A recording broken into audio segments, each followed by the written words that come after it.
So I didn't get a countdown, but we are now live. So good evening, Norway, and welcome to this launch of the first ever collaborative Lallemand all-grain kit with our partners at Olbrygging. I'm joined here today with Molly, my colleague from the States, and Eric, my colleague from the States, and Carsten and Shell from Olbrygging. I'm the technical sales manager for Lallemand for the wider Scandinavian region. And just to give you a bit of a background on Lallemand before we start, we're a biotechnology company headquartered in Montreal. We specialize in the manufacture and supply of microorganisms, specifically yeast and bacteria. Our business started many years ago in baking yeast before moving into wine yeast, and then finally in the mid-90s to brewing yeast when we started packaging yeast for a chain of pharmacies in the UK, which started to make homebrew kits. So today's an exciting day. This is the first ever collaborative all-grain kit that we've produced with a partner. So very exciting for us. Olbrygging actually first approached us in the summer of 2020, so middle of COVID times, and asked whether this was something that we might be open to the idea of. And we have a team of technical experts worldwide, and there's over 40 of us. Most of us are ex-brewers, like myself, and Molly and Eric are ex-brewers as well. And we have this list of kind of recipes that we've put together as a team over the years. And 3 of the recipes were picked by Olbrygging to create these all-grain kits. The first one to launch today is an Austin IPA, which was put together by Eric and Molly. And a bit later on, they're going to tell us a bit more about the kits and how they came about producing this recipe. But they've both worked as brewers in the past. So Molly's been at New Holland Brewing and was formerly barrel manager at Brooklyn Brewery in New York. And Eric has held multiple positions across Chicago, Detroit, and Philadelphia. So they're both really great brewers, and I think it's going to be really interesting to talk to them today about how they came to produce this recipe. So I'm going to ask Molly and Eric just to turn off their cameras just now, and we're going to go over to Olbrygging. We're going to speak to Shell, we're going to speak to Carsten, and they're going to give you a little tour of their production facility and then talk about the kit that we're launching today. Okay, welcome to Grimstad, Norway. I'm Kjell, CEO at Olbrygging. We have been running the business for 10 years now, doing business-to-business sales and business-to-customer sales. And one large part of our business is actually producing beer kits. I will do a short, a couple of seconds in Norwegian, so you English-speaking guys, you just hold on for a second. And I will be soon back. Ja, folkens, velkommen til seminar. Som dere forstår, så har vi med engelskspråklige på Lallemand å gjøre. Vi vet også at det ganske mange som med fra utlandet, så derfor blir det på engelsk. Og det vil bli muligheter for å stille spørsmål etterpå på streamen, og da det fint at dere gjør det på engelsk. Så, yes. That was it. That's the Norwegian part. Okay, here it is. Austin IPA, ready produced. We are really proud of this project together with Lallemand, and we appreciate getting the access to all the knowledge they have. And I also think they enjoy some of the knowledge we have regarding the knowledge to the homebrew market. So the plan is that I'm going to show you around in the facilities to show you how we actually do the production. So you get a picture of how this is organized. So we will go over here first. So this is where we do the packing of the hops. So we add, usually buy hops in 5 kilo bags. So we add that to the tank here, and it's being elevated up to the weight, goes down, packed, comes out in sealed bags, light tight bags, and being vacuumized in this machine. So this is where we seal the hops. It's also all the hop bags got a written statement on it for the beer kits to make sure that the brewer actually of hop and how long it's going to boil or if it's going to be dry hopped or whatever. So we're going to move over here. So this is where we do the grain bags, make the grain. We start by adding 350 kilos into this tank. So this is the mixture for the actual beer kit that we are making. Everything is put into the tank, being elevated up, goes into the mixer, and the mixer goes both ways, backwards, forwards, for like 30 minutes to make sure that the grain is properly mixed.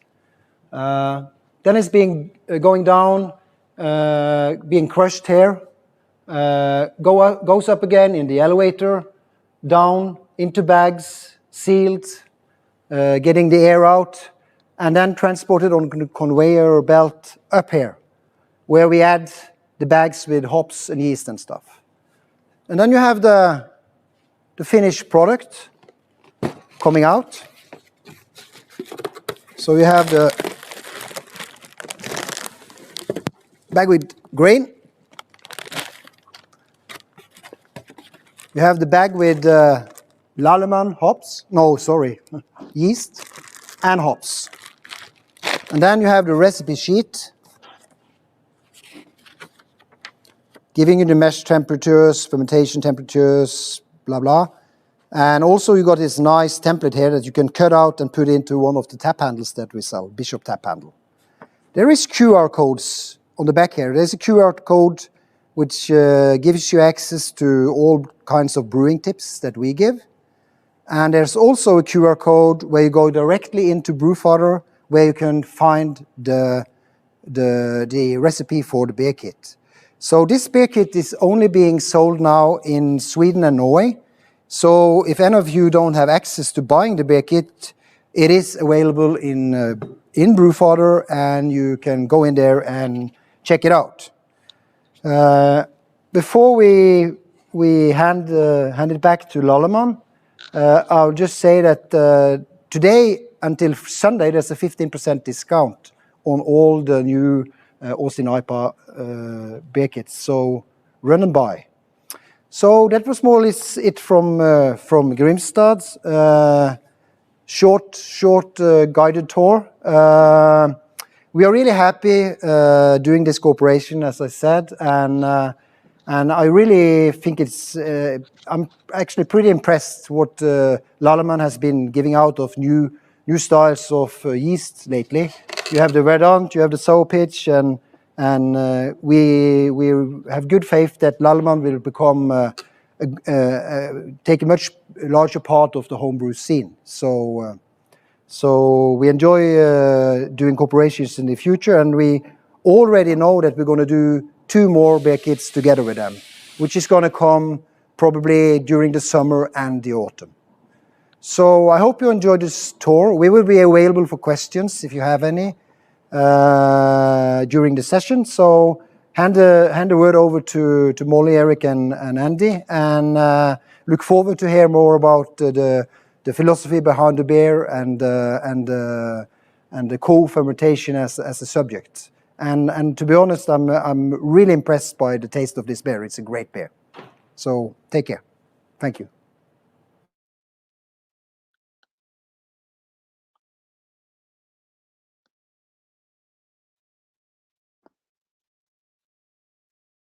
Thanks, Joe. I think it was really great to see that production facility. I've never seen a homebrew kit kind of manufacturing facility that's that kind of big and that kind of all encompassing. It's a really great looking facility that you've got there. So yeah, thanks for showing us that.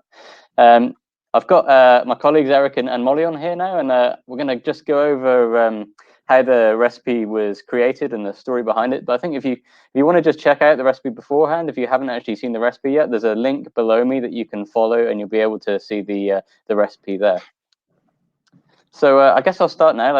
Eric and Molly, it must be really exciting for you guys to have this recipe that you've created turned into this kit, and indeed it being distributed across Sweden and Norway. So that's a cool achievement. I'm kind of jealous of you to have done that. So well done. But if you could give us an idea of the background to the recipe, why you created it, and what kind of style it is, that would be really great. I don't know who wants to go first, Eric or Molly. I'll go first. No, we'll both go first. No, it's really great, particularly because this beer came about. The intention was originally for it to be poured at CBC last year before it was canceled. So Eric and I had a chance to go down. We were collaborating with a brewery in Austin, hence the Austin IPA, and they were going to have it on tap during the Craft Brewers Conference last year, which unfortunately due to COVID did not happen. So it's really great that it's getting out like internationally anyway. So yay. Eric, I'm going to let you talk. Yeah, I mean, I think you summed it up. That was really the idea, to make a kind of just a nice juicy beer for CBC, and I think that this is that beer. Yeah. I don't know if anybody's actually been to Austin, a fantastic city, so I can kind of see myself sitting down in one of those great bars that they have on the strip there, drinking a pint of this. That would be bliss, you know. One day. So I guess we'll try and dig a little bit deeper into the recipe and the rationale behind it. So quite a complex malt bill there for an IPA. So could you give us a bit of a rationale behind it? Maybe talk about the acid malt that you've used and the wheat malt additions. Yeah, we wanted to create a really good backbone that would lend itself to be kind of leaning towards a juicy, hazy IPA, but not be full on like a traditional New England. And I think that the acid malt in particular, that came across about because of the water profile in Austin. That was how the brewery preferred to use that acidification process. But it's just a little bit. It's not a lot. Is the water there quite hard? You've got quite high alkalinity in Texas? Forgive me, I don't know. I think some parts of it can be, yeah. Mm-hmm. Coming out to the bottom of the Colorado River can be kind of minerally. Yeah. And then we'll talk about the hops as well. So you've got quite a few different hops in there. So we've got Azacca, we've got Mosaic, and then you've got maybe the more classic C hops, the Centennial and the Cascade. How did you kind of layer those? What was the intention of using those particular varieties? What kind of flavors were you looking to get from it? I'm really testing your memories here. This is a big question. Well, again, to be honest, the original hop list was we were presented, the brewery that we partnered with, Lazarus, they presented us with their extensive hop list, which was, so many hops. And some of which I had not heard of before. So the intention was really just to experiment. Yeah, I mean, Eric, do you want to? Yeah, we got those classic C hops in there that really get you going, and then some of those nice new juicy varieties that bring a lot more, I think, new flavors to the party, which are really awesome too.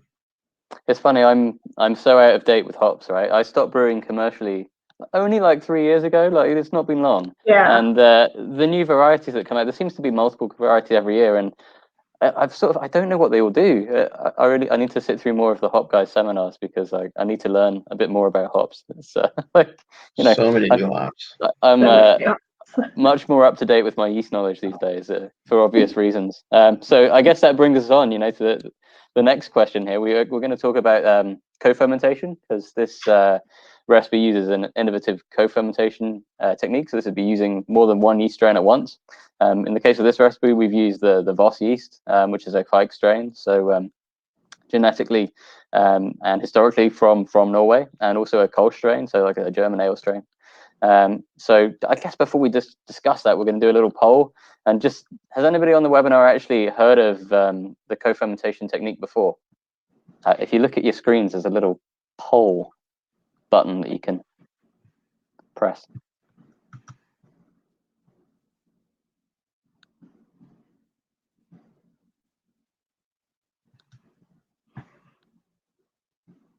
I've got votes coming in. It's very exciting. It is exciting, isn't it? I feel like I'm a game show host. I know, right?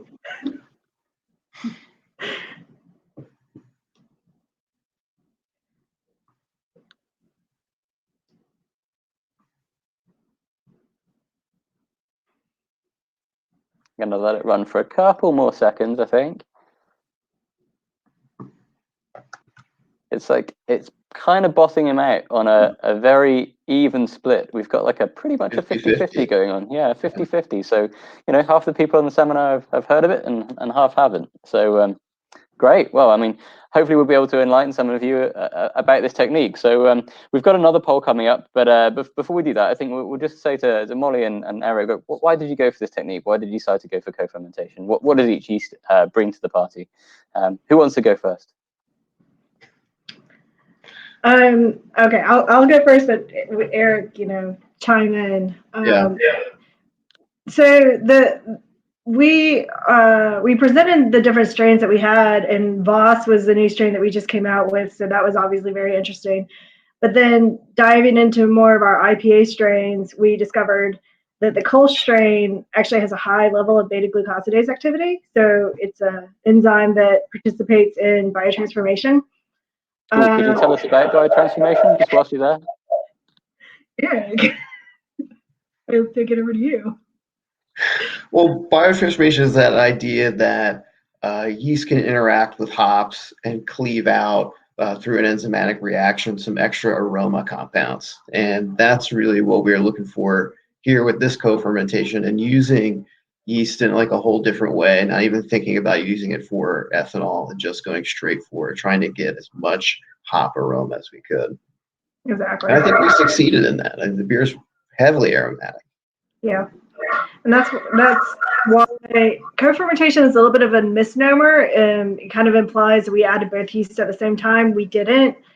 We added the Voss initially first, and then we added the Kolsch yeast, day like 4 or 5, midway through fermentation, with the first dry hop. And remind me again, which one has the highest beta-glucosidase level? Is that the Voss strain? The Kolsch, yeah. Mm-hmm. Okay. So the Kolsch is the one that's really kind of promoting those hoppy aromatic flavors, and then the Voss is the workhorse that's getting it done, right? Exactly. Yeah. We also, because Voss it's a very prominent profile. We fermented it at a lower fermentation temperature than you normally see for Voss. It was around 20 C for fermentation temp. Yeah, and the idea was to see, what flavors would the Voss produce at that temperature, which we thought were really good flavors ultimately. Great, fascinating. Well, I think we're going to run another poll here now. So we're going to ask, has anybody on the webinar actually tried this technique before, or is it something completely new to you? Obviously, 50% have heard of it, but have that 50% of it of people actually tried the technique? So if we could run the next poll, Natalie. If you press your poll button, it should come up again.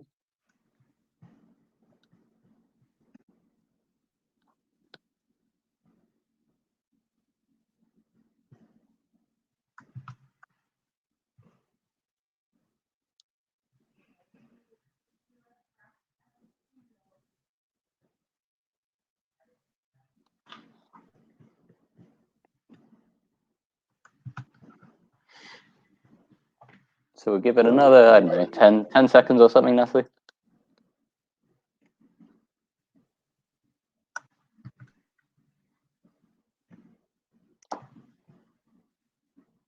So it looks like we're seeing probably about 83% of people have not tried it, and maybe about 17.5 people have tried it. So good to hear, and it'd be good to hear like how this kit compares to how you found co-fermentation in the past, whether you think it's a really effective way of producing that hop aroma, whether you don't, it'd be really great to hear either way. So I think, thanks for that insight, guys. That was really, really useful. Really interesting to hear about how you create the beer, how you design the recipe. We're going to move on to some questions. So if anybody has any questions, there's a question box. So if you just press the ask a question button, and we'll go through a few questions, not too many, because I think we're in theory limited to half an hour, but we can do a few questions before we sign off. So get those questions coming in now, and I'll put them to Eric and to Molly. So first question, how many batches did you try it before you ended up with this one? I think we only did the one. We just did the one. Good job. Yeah. We had faith, and we just went with it. They had faith. They knew how good they were as brewers, and they went with it. Well, I'm glad it turned out really well, because it's an interesting concept. So there's a question here as well about the fermentation temperature. Why did you go with a steady 20? It's quite low for Voss, but quite high for the Kolsch yeast. So why did you go with that temperature? Is it just a happy medium that satisfies the two, or was there more of a rationale behind it than that? I think initially we wanted to restrain the Voss, and then with the Kolsch, I don't remember if we dropped the temperature any for that dry hop. I know we dry hopped it warm-ish, but yeah. I think the Kolsch went in warm with that first dry hop, and then I think it got crashed after that. Yeah. Great. We've got a question here about how to use two different Lallemand yeasts to make another taste of beer. So I guess this is kind of a question about co-fermentation in general. So I can answer it. I'll do some work for a change.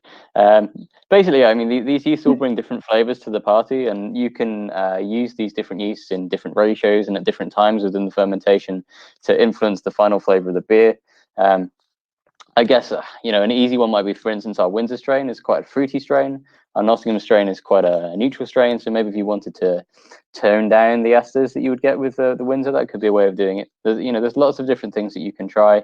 There's lots of different characteristics to yeast, and using two yeasts at once can just allow you to have a bit more control over how the whole fermentation is behaving. Spooky, the questions disappear as I answer them. We've got another question. Two types of yeast. First the Vossbike, and then later the Kolsch yeast. Oh, that one's gone. I'm sorry. Will it be more critical for oxygen, both for fermentation and for the bottling and kegging? So is there any greater requirement for oxygen, both at the start of fermentation and removing the oxygen at the end? Is there going to be any negative effect with using these two yeasts in that regard? I mean, I don't think so. I don't think so either. Yeah. These were both dry pitches. Yeah, dry pitches. So there wasn't a huge need for oxygen. And then for packaging, the idea is to have a little less oxygen as we can. Okay, we have a question here. The Lallemand Kolsch, it says to add 1 day later, but you mentioned 4 to 5 days later. Could you clarify? What did you do in the actual commercial one? Did you do 4 or 5 days later, or did you do 1 day later? I guess a lot of those esters are produced right at the start of fermentation, so during fermentation growth. So maybe if you added it a day later, a lot of those esters would already have been produced by the Kolsch strain. Yeah. I'm sorry, I'm not really clear on the question though either. I think there's an inconsistency. So we mentioned 4 to 5 days later, but the recipe says 1 day later for the co-fermentation. Okay.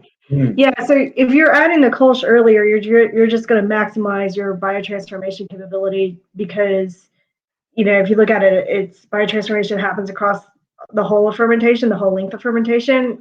You'll see more of it earlier and less of it later. I don't think there was like a rhyme or reason. We wanted to see what the Voss would produce flavor-wise at that low of a temperature. So that was partly why we waited to add the Kolsch like 4 or 5 days later, because it was an experiment for us. We didn't know. But yeah, adding it earlier, you're just I don't think there's any harm. Okay. Another question. Do we have an overview of which yeasts are suitable for co-fermentation?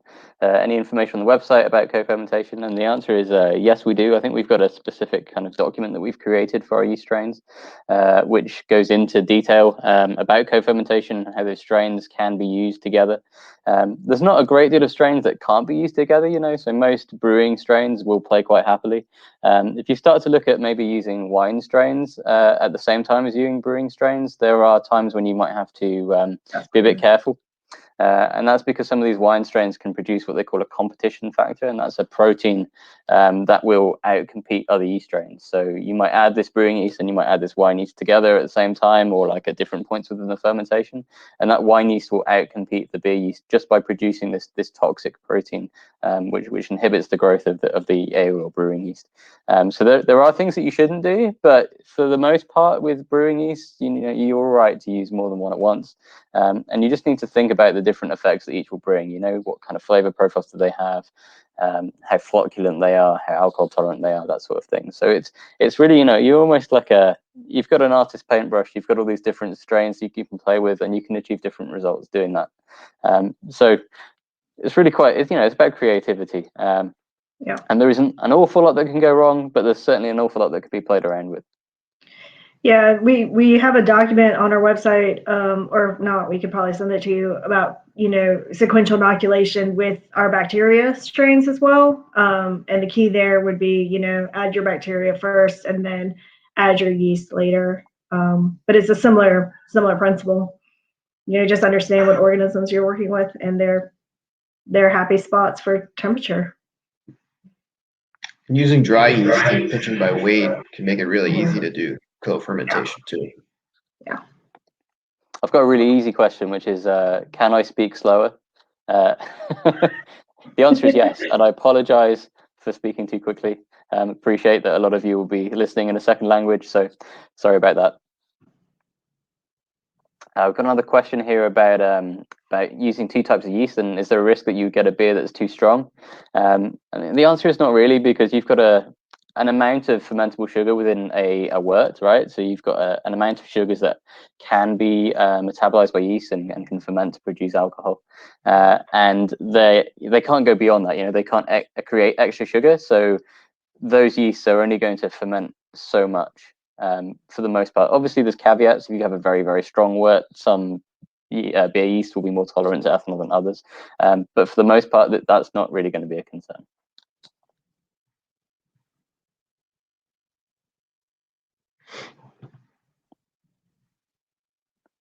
Cool. So I think we're on 6:27 my time, 7:27 Norwegian time. So I think that's most of the questions we've got through. If anybody has any more specific questions, please do feel free to email me. You can find my email address on the Lallemand website. It's apaterson@lallemand.com. I'm not going to write it down just in case. I'm not supposed to do that sort of thing, but you can find it on the Lallemand website. So if you really do want to get in contact with me, please do send me an email, or send Shell an email, or someone of Shell staff an email, and they'll happily get back to you, and I'll happily reply to you as well. So just to sum up, I think that's really great insight, guys. Thank you very much for telling us all about the kits. And everybody that's on the stream, please keep an eye on our social media, on Olbrygging social media, because we're going to launch some more of these kits, 3 this year, I think.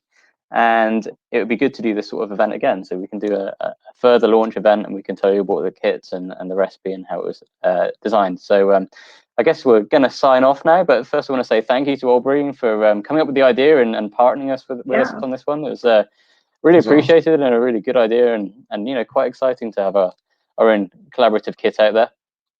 Thank you to Eric for coming along and giving us his tips and his opinions on the beer, and thank you to Molly again for joining us. I think you've done quite a lot of seminars with me in the UK and Scandinavia now, so I probably owe you a beer or two.